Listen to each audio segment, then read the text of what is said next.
आता है रिकॉर्डिंग का। हमने प्रॉपर्टीज पढ़ा, this end of this chapter. Sir देखो हाँ जी सर, शीट के डाउट भी डिस्कस नहीं हुए। हमने किसके सेंड डाउट? किया ये वो शीट्स के जो हमने सॉल्व क्लास किए। नहीं हुआ हमारा, क्या सर? क्लास नहीं हुआ था ना हमारा। यस सर, वो एक क्लास मिस कर गया थे। क्या आप लोग आज, मैंने सुना आपका क्लास 2:30 तक रहता है ना? यस सर, 1:30 तक। 2:30 ना? सर कौन सा क्लास? बाकी डेज क्या आप No, आज आ सकते हो? मैं ना नहीं चाहता हूँ कि क्लास में लूं, ये तो मैं ऑफिशियल क्लास अभी लेता हूँ। क्या आप शाम को वापस ज्वाइन कर सकते हैं for doubts? I will take separate class for doubts. Evening can you join? Timing sir? क्यों, इतना कुछ और रहता है क्या इवनिंग को ना? हाँ, 7 o'clock you can join because for Yes, doubt sir. at least I will take 2.5-3 hours जा सकता है। तुमने बहुत सारे क्वेश्चन किए ना? Yes sir. डिटेल में बात करेंगे। 7 to 9:30 तक जाएगा लेक्चर। चलेगा सर, 7 to 9 ठीक है। चलेगा ना? Okay, हाँ sir. सर। तो 7 बजे आप ज्वाइन करिए, हम मस्त बैठ के न्यूमेरिकल्स करेंगे आराम से, समझते हुए, है चलेगा ना? सर। Yes sir. तो सेम आईडी आपको ज्वाइन करना है 7 बजे okay sir. Today. Okay, now will continue with, हम बात करें तो ऑक्साइड्स के बारे में। तो हमने बताया टाइप्स ऑफ ऑक्साइड, उसके अंदर आपको मैंने बताया न्यूट्रल ऑक्साइड कौन कौन से हैं। CO, NO, NO2 और H2O, ये न्यूट्रल ऑक्साइड्स है। और एम्फोटेरिक ऑक्साइड कौन बनाते हैं? सब, बेकार, करोड़, जन, की, आस, सुनो, प्रभु, अल्लाह, ये सब के जो ऑक्साइड्स और हाइड्रोक्साइड्स होते हैं वो एम्फोटेरिक होते हैं। और बाकी जितने भी जो भी ऑक्साइड आपको देगा, आपको देखना है कि वो मेटल ऑक्साइड है कि नॉन मेटल ऑक्साइड। अगर वो मेटल ऑक्साइड है तो वो बेसिक होगा, अगर वो नॉन मेटल ऑक्साइड है तो वो एसिडिक होगा, है ना? ये हमने लास्ट टाइम बात कर रहे थे, आखिरी टॉपिक। तब देखिए, अगर आपको बोलता है सेम ग्रुप के एलिमेंट्स अगर बनाते हैं ऑक्साइड्स, सेम ग्रुप के एलिमेंट्स अगर बनाते हैं ऑक्साइड्स, से for example sodium oxide, potassium oxide, like this, down the group in oxides का जो एसिडिक कैरेक्टर है ये बढ़ेगा घटेगा? क्या लगता है आप? Increase. Acidic character. Sir, increase. अच्छा, इसके लिए हम क्या लॉजिक लगाएंगे? रैंडमली नहीं बोलना है। अभी तक हमने एक ही प्रॉपर्टी रैंडमली स्टडी नहीं किया है, रट्टा नहीं मारा है, अभी पीछे कंसेप्ट बताया मैंने आपको। ऐसे इसके पीछे भी कंसेप्ट होना चाहिए। देखिए, एक बात याद रखिए मेरी बात, मेटालिक कैरेक्टर, सिंपल में आप इसको याद रखिए, is directly proportional to basic character and non metallic character is proportional to acidic character. ये कंसेप्ट ध्यान रखिए। मेटालिक कैरेक्टर, उसके लिए metal oxide sir basic in nature क्यों बोल रहे हैं? क्योंकि मेटालिक कैरेक्टर है मतलब बेसिक रहेगा। Non metal oxides are acidic हमने बोला, क्योंकि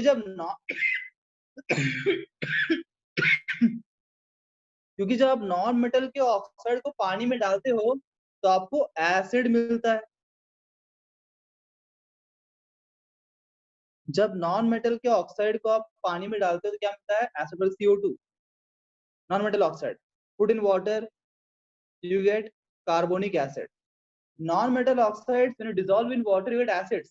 So we say that non-metal oxides are acidic in nature. जब कोई मेटल ऑक्साइड को आप पानी में डालते हो तो क्या मिलता है आपको? अल्कलीस, बेसेस मिलते हैं। You get base. So we say that metal oxides are basic in nature. ये फंडा है।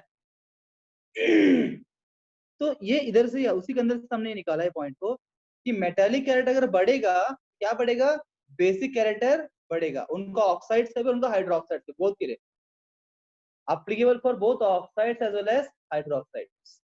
More is the metallic character, more is the basic character.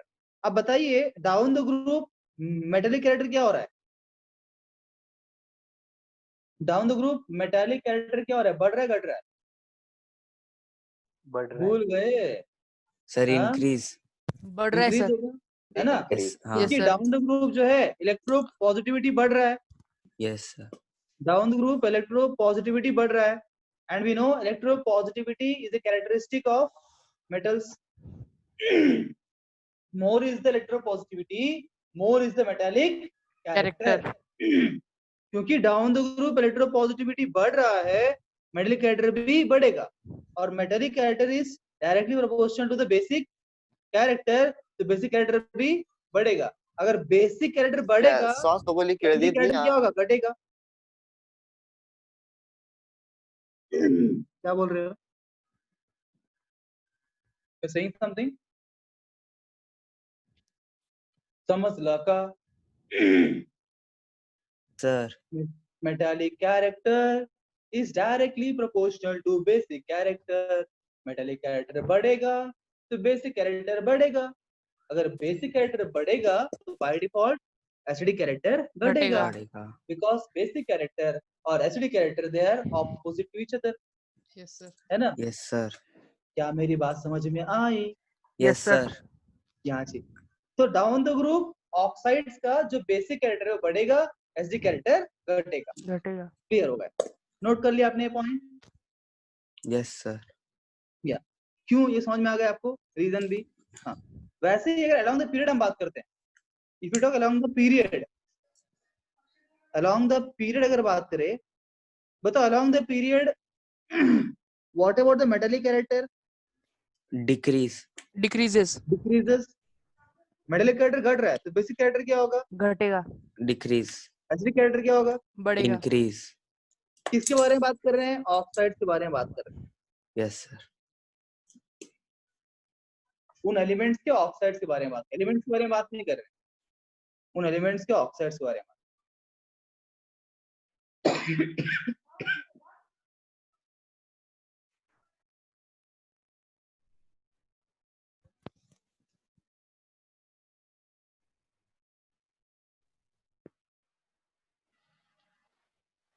Done everyone? Yes sir.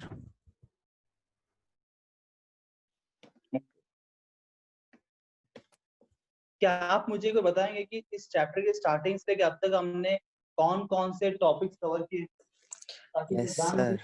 पढ़ा लूंगा आपको. बिकॉज़ बिना किताब को पढ़ाया तो कैसे मेरे ध्यान में कुछ छूट जाएगा, तो मैं कवर करूंगा. Please tell me what topics studied in this chapter from beginning, the topic names only. Sir बोलो क्या?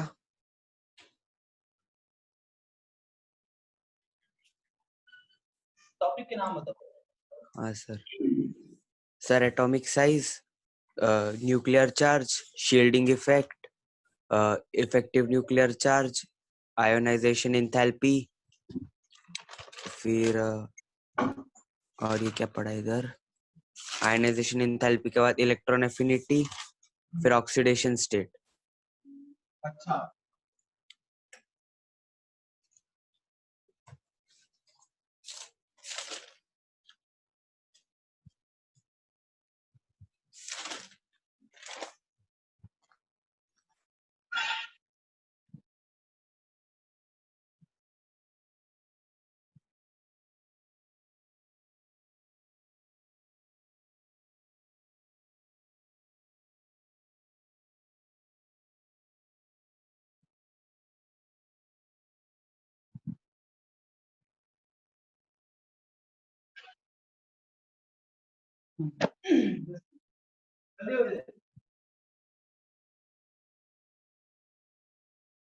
अरे चेतन,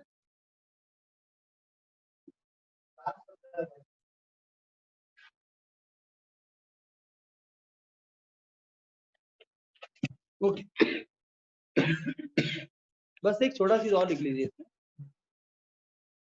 हो जाएगा. कम नहीं पड़ेगा. One more thing you just put it is, तो क्रिटिकली आपके बोर्ड के बच्चे भी यहाँ पे है ना, कुछ तो बैच है आपका, तो उनके हिसाब से हम ये भी देख लेते हैं. IUPAC naming of those elements having atomic number greater than 100. तो put a heading IUPAC nomenclature of elements having atomic number greater than 100. 100 के ऊपर वाले का यूपीएससी नेमिंग देखा आपने, किताब पढ़ा क्या उसके बारे में?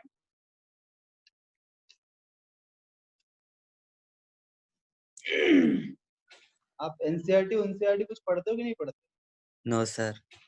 क्या बात है, गुड है। तो क्या पढ़ते हो? सर जो आप पढ़ाते हो। क्या बात है, कितना निष्ठा है आपका मेरे ऊपर। सर आपने बोला था ना कि क्लास में आप सारा कवर कर रहे हो, तो भरोसा है आप पे। क्या बात है, थैंक यू फॉर पे। लिखा आपने? यस तो जो सर। अबव 100 जो रहते हैं ना, उनके स्पेशल नेम्स दिए एनसीईआरटी के अंदर भी, और आप जो आप सब सीबीएसई वाले ही है ना, तो उसके अंदर आप देखेंगे सम स्पेशल नेम्स कि 1 0 1 2 3 क्या बोलते हैं। जैसे 0 को बोलते हैं नील, 1 को बोलते हैं अन, 2 को बोलते हैं बाय, ठीक है ना। ऐसे 3 4 अप टू 9 तक आपको दिया हुआ है, मुझे सब याद नहीं है दिमाग के अंदर। तो आप एक बार देख लेना उसमें, पर मैं आपको बताता हूँ कैसे नेमिंग करते हैं, वो एक चीज आपको हो जाए कवर। फॉर एग्जाम्पल आपको एटॉमिक नंबर दिया है 201, ठीक है ना, और आपको बोला कि इसका यूपीएससी नेमिंग करो। अब 2 मतलब क्या? बाय, आप लोग ये बाय।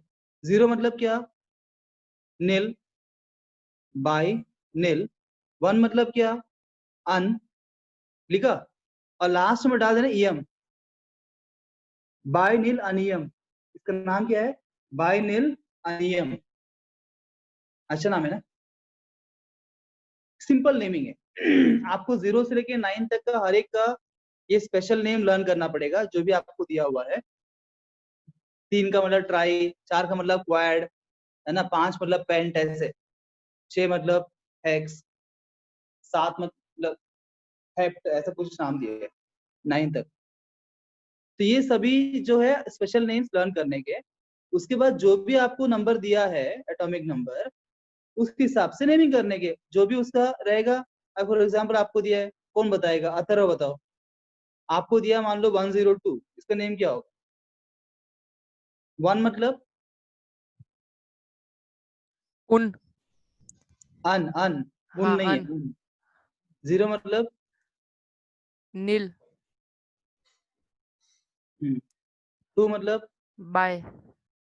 और लास्ट में करने का ईएम लगाने का। ईएम। ऑलरेडी यहाँ पे आई है तो वापस और एक आई लगाएंगे ना, यूएम डाल देंगे।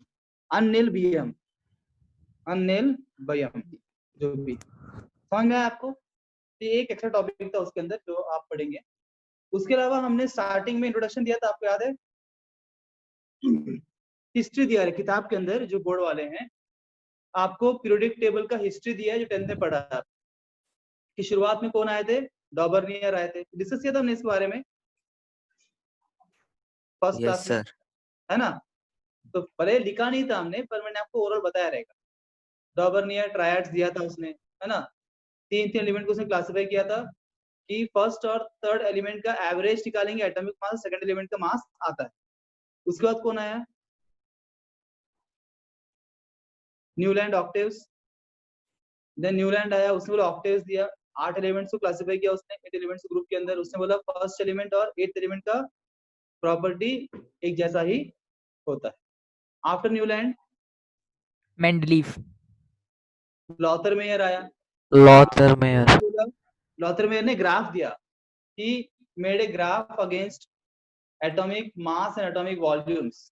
मास और वॉल्यूम के अगेंस्ट उसने ग्राफ बनाया, और बोला उस ग्राफ में जो भी एक लाइन में आते हैं सिंगल लाइन में, वो सबका प्रॉपर्टी एक जैसा होगा, ऐसे उसने बोला। फिर उसके बाद आया कौन? Mendeleev. And you know that Mendeleev has given the major contribution, right. तो मेंडलीव ने अपना मेंडलीव पीरियड टेबल बनाया, प्रॉपर क्लासिफाई किया बेस्ड ऑन केमिकल प्रॉपर्टीज। उसने हाइड्रोजन और ऑक्सीजन से रिएक्ट किया हर एक एलिमेंट को, और देखा कौन कौन से एलिमेंट जो है एक जैसे रिएक्ट करते हैं, एक जैसे कंपाउंड बनाते हैं। और देखिए रेफरेंस एटॉमिक मास का रेफरेंस लेके उसने केमिकल प्रॉपर्टीज के आधार पे एलिमेंट्स को क्लासिफाई किया। पर आप जानते हैं उसमें बहुत सारे डीमेरिट्स भी थे, कुछ प्रॉब्लम्स, जैसे कि दो उसने एटॉमिक मास का अरेंज किया था, तो कुछ जगह पे उसने क्या, इसका मास ज्यादा है उसको ऊपर रखा, मास कम वाले को नीचे रख दिया सम प्लेसेस, एंड कुछ जगह पे स्पेस छोड़ दिया उसने। और क्या बोला, प्रेडिक्शन भी किया उसने वो मेरिट में बोल सकते हैं आपकी प्रेडिक्टेड क्या इक्का एल्यूमिनियम, इक्का बोरॉन, इक्का silicon, something like that. He predicted the future elements also. तो कुछ मेरिट्स कुछ डिमेरिट्स थे, आपने 10th में पढ़ा उसी प्रकार से। तो लास्ट में आया अपना मॉडर्न पीरियोडिक टेबल। किसका कंट्रीब्यूशन था उसके अंदर? Henry Mosley. हेनरी मोस्ले ने बोला भाई एटॉमिक मास को छोड़ो, एटॉमिक नंबर को एक्सेप्ट कर लो। तो एटॉमिक नंबर के आधार पे हमारा पीरियोडिक टेबल क्लासिफाई किया है। तो शुरुआत जब पढ़ेगी आप एनसीईआरटी को, स्टार्टिंग में ये सारे हिस्ट्री दिया रहेगा, है ना, फिर वो आईयूपीएसी नेमिंग दिया रहेगा। उसके बाद जो मैंने पढ़ाया वो सब मेन कंसेप्चुअल पार्ट जो एग्जामिनेशन पॉइंट ऑफ व्यू बात। तो इस तरह से ये चैप्टर यहाँ पे अंत होता है।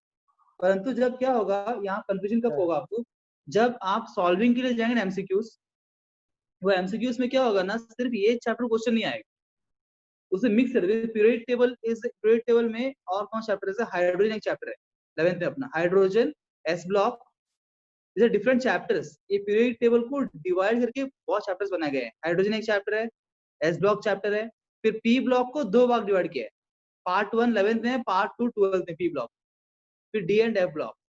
तो एक चैप्टर पीरियोडिक टेबल एक इंट्रोडक्शन है फर्स्ट में, फिर उसका विस्तार रूप में चैप्टर वाइज और 4 चैप्टर्स आपको दिए हुए हैं 11th 12th मिला। तो जब क्वेश्चंस मटेरियल में क्वेश्चंस आप देखते हो ना, कोई मटेरियल के अंदर वो क्या करते हैं ना, वो क्वेश्चंस में वो पूरा कंसीडर करते हैं, दे consider the concepts of S block also, P block also. तो कभी कभी क्या होता है हमको सॉल्व नहीं होता है, तो टेंशन मत लेना, जो सिर्फ इसके आधार पे क्वेश्चन आते हैं वो आप सॉल्व कर सकते हो, और कुछ चीजें वो पढ़ने के बाद ही आएगा, बाकी से पढ़ने के बाद। तो वहां आप चिंतित होने की आवश्यकता नहीं है, आप मुझे कंसल्ट कर सकते हैं, सर ये आप भी रिलेवेंट है कि नहीं, टेंशन नहीं करनी। तो क्या हम नया चैप्टर की शुरुआत करें? सर एक डाउट है। किसके ऊपर डाउट है तुमको? Sir periodic table. Periodic table के ऊपर डाउट है? बोलो तो क्या डाउट है? सर लास्ट ईयर हमने 118 एलिमेंट्स पढ़े थे। हाँ, पर इस साल आपने 112 ही बताया। जितना जोर से बोलो आप। सर हमने लास्ट ईयर 118 एलिमेंट्स पढ़े थे 10th में, पर इस साल आपने 112 ही बताया। मैंने कब बताया? सर मीन्स आपने निमोनिक्स बताए थे ना सर, तो उसमें लास्ट एलिमेंट गायब तो थे। उसमें ना कुछ एलिमेंट्स हमने कंसीडर नहीं किए सर जैसे कुछ जगह पे नीचे और एक एलिमेंट है, फॉर एग्जांपल मैं लिखता हूँ ये टी जरा हाफ, टाइटेनियम जरा हाफ, इतना ही पढ़ते हैं बिकॉज ये जनरली पार्टिसिपेट करते हैं, पर उसको पूरा लिखूंगा ना, टी जरा हाफ एक कप लाओ, नहीं, टी जरा हाफ के बाद एक और एलिमेंट है ये पता नहीं। वैसे ही हर एक के नीचे कुछ एलिमेंट्स और है जो हम एक्चुअली निमोनिक्स के अंदर नहीं बैठते और ना ही उसकी उतनी आवश्यकता पड़ती है, इसलिए हम वो बैठाते नहीं है। पर 118 एलिमेंट्स ही है, 4 एलिमेंट 5 एलिमेंट मैंने कहा नहीं लिया, ठीक है ना। निमोनिक्स के हिसाब से मत जाओ, निमोनिक्स तो बस वो याद करने के लिए है, और जो मेन एलिमेंट्स हमको चाहिए 11 12 करने के, that is examination point. Theoretically वो बराबर उतने एलिमेंट्स की, मैंने कुछ गायब नहीं किया, ठीक है ना। तुम भी ना यार शोएल, सर चैप्टर खत्म। कॉमेडी करते हो यार तुम। सर पीरियोडिक टेबल वाला चैप्टर खत्म। जी हाँ, मैं आपको इसके ऊपर एक असाइनमेंट शीट सेंड करूंगा, सॉल्व इट, ठीक है, सिंपल है। Next chapter is chemical bonding. Chemical bonding